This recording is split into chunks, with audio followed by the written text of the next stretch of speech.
अगर आप एक बार ऐसा किचन बनवाना चाहते हैं जो कई साल तक बिना परेशानी चले, तो एसीपी और एल्यूमिनियम किचन सबसे अच्छा विकल्प है। इसमें ना दीमक लगती है, ना पानी से खराब होता है, ना जंग लगती है। इसकी सफाई भी बहुत आसान है और ये हमेशा नया जैसा दिखता है।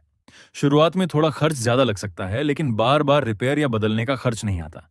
इसलिए लंबे समय में यही सबसे फायदे का सौदा है।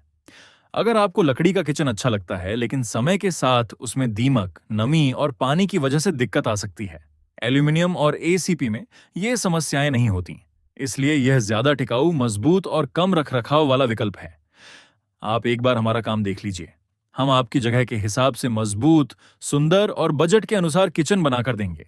हमारा मकसद सिर्फ किचन बनाना नहीं, बल्कि ऐसा काम देना है जिससे आप सालों तक संतुष्ट रहें। Patel aluminium, Dohad contact 8238225936।